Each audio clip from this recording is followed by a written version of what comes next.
जो पास खबरें होता हुआ निकल के नजर सामने नहीं आई आ वो ये रहा। कहती अब घटनाक्रम आगे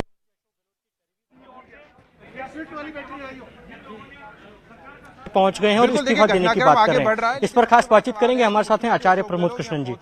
सर, किस प्रकार से लेते हैं आप, किस प्रकार से इस पूरे घटनाक्रम को देखते हैं कि लगातार कवायद चल रही थी, मुख्यमंत्री अशोक गहलोत अब राष्ट्रीय अध्यक्ष बनने जा रहे हैं, लेकिन उनके समर्थित जो विधायक हैं वो अब इस बात पर अड़े हुए हैं कि सचिन पायलट के अलावा किसी भी विधायक को एक्सेप्ट कर लिया जाएगा और अगर ऐसा नहीं होता तो विधानसभा अध्यक्ष को इस्तीफा सौंपने की धमकी भी दे दी है। देखिए, ये अशोक गहलोत जी बहुत वरिष्ठ नेता हैं और वो खुद भी कई बार ये कह चुके हैं कि पार्टी नेतृत्व का जो फैसला होगा उसे मैं मानूंगा। इस तमाम संकट की घड़ी में उनको विधायकों को ये बताना चाहिए कि 2023 में भाजपा से लड़ना है, सचिन पायलट से लड़ाई नहीं है। सचिन पायलट जब अशोक गहलोत जी को चीफ मिनिस्टर बनाया गया था तो सचिन पायलट ने तो बगावत नहीं की थी, सहर्ष स्वीकार किया और डिप्टी चीफ मिनिस्टर बनना स्वीकार किया। तो अशोक जी को थोड़ा बड़ा दिल दिखाना चाहिए और पार्टी ने उन्हें बहुत कुछ दिया है और पार्टी नेतृत्व को इस समय संकट में डालने का काम नहीं करना चाहिए। पार्टी नेतृत्व, कांग्रेस हाईकमान उन्हें कांग्रेस की अध्यक्षता सौंपने जा रहा है। कांग्रेस की अध्यक्षता सौंपना एक बहुत गौरव की बात है, कांग्रेस का अध्यक्ष बनना बड़ा गर्व की बात है, लेकिन उससे पहले उन्हें मुख्यमंत्री की कुर्सी से इतना लगाव, इतना मोह होगा, ये तो कोई सपने में भी नहीं सोच सकता था। तो मुझे लगता है कि अशोक जी अगर विधायकों को समझाएंगे, अगर अशोक जी का इशारा होगा तो विधायक सब मान जाएंगे। कांग्रेस नेतृत्व चाहता है कि इस समय बीजेपी से लड़ें हम सब मिलके। राहुल गांधी जी वहां यात्रा कर रहे हैं, आप कांग्रेस नेतृत्व को संकट में डालने का काम कर रहे हैं। जब ऑब्जर्वर नियुक्त हो गया तो ऑब्जर्वर किसने नियुक्त किया? कांग्रेस नेतृत्व ने, हाईकमान ने नियुक्त किया। तो कांग्रेस हाईकमान के निर्देश पे सीएलपी की बैठक बुलाई। अगर आप सीएलपी की बैठक का बहिष्कार करते हैं तो इसका मतलब कांग्रेस हाईकमान के फैसले के खिलाफ बगावत करते हैं। तो मुझे लगता है कि ये ठीक नहीं है। अशोक जी को इस पर पुनर्विचार करना चाहिए, अपने विधायकों को समझाना चाहिए कि लड़ाई हमें भाजपा से लड़नी है, बीजेपी को खत्म करना है, सचिन पायलट को खत्म करना हमारा मिशन नहीं है। सर, जब ये विधायक दल की बैठक होनी थी उससे पहले मुख्यमंत्री अशोक गहलोत का बयान भी आया कि जो एक लाइन का प्रस्ताव इस बैठक में रखा जाता है उसको सहर्ष तमाम विधायक स्वीकारें, लेकिन उससे पहले तमाम विधायकों का विधानसभा अध्यक्ष के घर जाना, इस्तीफा सौंपना, जबकि ऑब्जर्वर नियुक्त हो गए, विधायक दल की बैठक बुलाई जानी थी, विधायक दल की बैठक में शामिल नहीं हुए, उससे पहले इतना बड़ा घटनाक्रम घट जाना, क्या मुख्य कारण क्या मानते हैं? देखिए, अशोक जी सैकड़ों बार ये कह चुके हैं कि मैं तो कांग्रेस हाईकमान के साथ हूँ, राहुल जी जो कहेंगे मैं फैसला मानूंगा, सोनिया जी जो कहेंगी हम फैसला मानेंगे, प्रियंका गांधी जो कहेंगी हम फैसला मानेंगे। लेकिन ये कहने की बात तो ठीक है, लेकिन अब तो सामने दिख रहा है कौन फैसला मान रहा कौन नहीं मान रहा। सचिन पायलट को जब ये मैसेज हुआ कि तुमको मुख्यमंत्री नहीं बनना है 2018 में, जबकि वो कांग्रेस के प्रदेश अध्यक्ष थे, उनके चेहरे पे चुनाव लड़ा गया था, तो सचिन पायलट ने तो कांग्रेस हाईकमान का हमेशा सम्मान किया। तो मुझे लगता है कि अशोक गहलोत जी को भी इस समय कोई ऐसा कदम नहीं उठाना चाहिए जिससे कांग्रेस नेतृत्व कमजोर हो और बीजेपी मजबूत हो। अशोक जी को चाहिए कि कांग्रेस नेतृत्व का संकट ना बढ़ाएं। ये बहुत देश के सामने एक बहुत बड़ा संकट है, बहुत बड़ी चुनौती है। कांग्रेस लीडरशिप इस समय एक तरफ बीजेपी से लड़ रही है, एक तरफ मोदी को हटाने की लड़ाई लड़ रही है, सारे विपक्षी दलों को एक करने की बात हो रही है। दूसरी तरफ अशोक जी के समर्थक विधायक इस तरह का अगर एक्ट करेंगे, मैं सब विधायकों से हाथ जोड़ के अपील करना चाहता हूं, प्रार्थना करना चाहता हूं, निवेदन करना चाहता हूं कि इस वक्त हमें भाजपा से लड़ना है, सचिन पायलट से लड़ना मकसद नहीं है। अशोक जी राष्ट्रीय स्तर पर आए और राजस्थान में हम 2023 में दोबारा सरकार बनाएं, तो ये हमारा लक्ष्य होना चाहिए। लेकिन मुझे लगता है राजस्थान के विधायकों को थोड़ा सोचना चाहिए, ऐसा कोई कदम ना उठाएं जिससे कांग्रेस का नेतृत्व संकट में आए और बीजेपी को कांग्रेस नेतृत्व पर हमला करने का मौका मिले।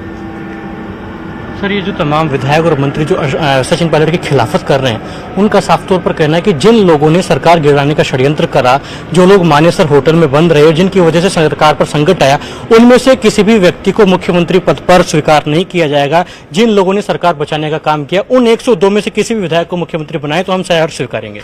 देखिए, कांग्रेस का कोई भी नेता, चाहे वो एमएलए हो, एमपी हो, मिनिस्टर हो या चीफ मिनिस्टर हो, वो कांग्रेस का एक सिपाही है। कांग्रेस नेतृत्व यदि कोई फैसला लेता है तो उसका समर्थन करना चाहिए, उसको मानना चाहिए।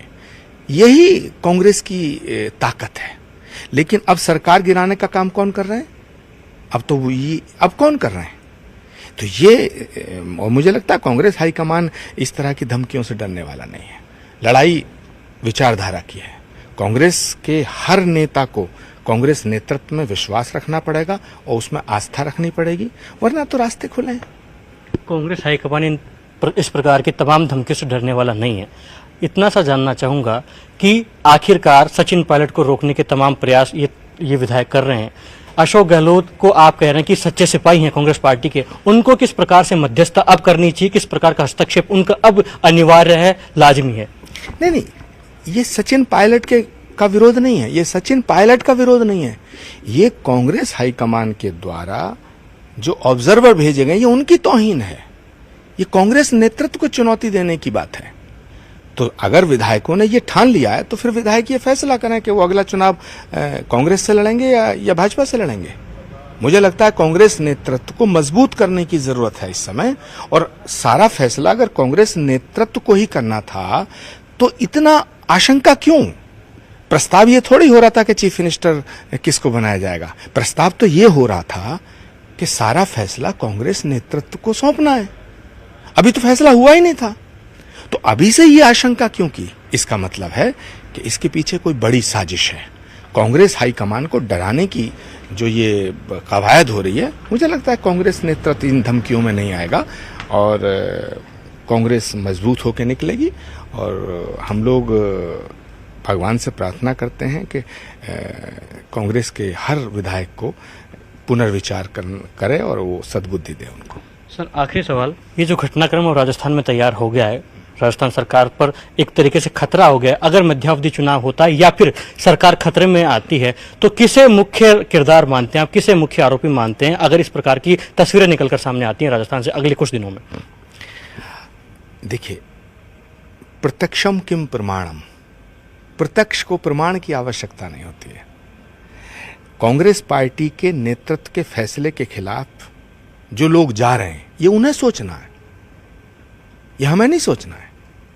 मैं प्रार्थना करना चाहता हूं कांग्रेस के हर एक विधायक से कि कांग्रेस नेतृत्व पर भरोसा रखें, कांग्रेस नेतृत्व को संकट में डालने का काम ना करें। और अशोक जी बहुत वरिष्ठ नेता हैं। उम्र के इस पड़ाव पे जहां कांग्रेस हाईकमान, कांग्रेस नेतृत्व, गांधी परिवार उन्हें कांग्रेस की अध्यक्षता सौंपने को तैयार हो रहा है, तो वहां ये छोटी छोटी जिदें करना, छोटी मोटी ये ब्लैकमेलिंग टाइप ये हरकतें करना, ये ठीक नहीं है, ये ठीक नहीं। इस पर पुनर्विचार करें। और मेरा पूरा भरोसा, अशोक जी अगर एक इशारा करेंगे तो ये सारे विधायक जिसको अशोक जी कहेंगे उसके साथ आ जाएंगे। तो ये तो फैसला अशोक गहलोत जी को करना है कि कांग्रेस नेतृत्व का सम्मान रखना है उन्हें, कांग्रेस हाईकमान का सम्मान रखना है या कांग्रेस के नेतृत्व का अपमान करना। ये फैसला तो अब अशोक जी को करना है। अशोक जी जिस तरफ इशारा करेंगे तमाम विधायक उस दर चले जाएंगे, साफ करें तो क्या ये जो तमाम विधायक शांति धारीवाल के घर पर इकट्ठा हुए और अब विधानसभा अध्यक्ष को इस्तीफा देने की धमकी दे रहे, तो क्या ये सब कुछ घटनाक्रम भी अशोक गहलोत के इशारे पर हुआ? कोई इस्तीफा नहीं देगा, ये सब धमकी है। कांग्रेस नेतृत्व को ब्लैकमेल करने की एक साजिश है। इस साजिश के पीछे क्या मुख्यमंत्री अशोक गहलोत हैं या और कोई? ये फैसला कांग्रेस नेतृत्व करेगा, मगर मैं अशोक गहलोत जी से अपील करना चाहता हूं कि इस वक्त बीजेपी से लड़ने का वक्त है, कांग्रेस नेतृत्व के हाथ मजबूत करने का वक्त है। ये आपस के छोटे मोटे झगड़ों में देश का नुकसान ना करें, पार्टी का नुकसान ना करें। बहुत बहुत शुक्रिया। आचार्य प्रमोद कृष्णम न्यूज 18 से एक्सक्लूसिव बातचीत में कह रहे हैं कि ये वक्त भारतीय जनता पार्टी से लड़ने का वक्त है, ना कि सचिन पायलट से लड़ने का वक्त है। जिस प्रकार से ऑब्जर्वर को राजस्थान में नियुक्त किया गया था, ये ऑब्जर्वर्स का अपमान है, क्योंकि जिस प्रकार से आलाकमान और प्रदेश की जनता जिस पर अपना भविष्य चाहती है। बहुत शुक्रिया हमारे साथ जुड़ने के लिए, तमाम जानकारी के लिए। और जयपुर में इस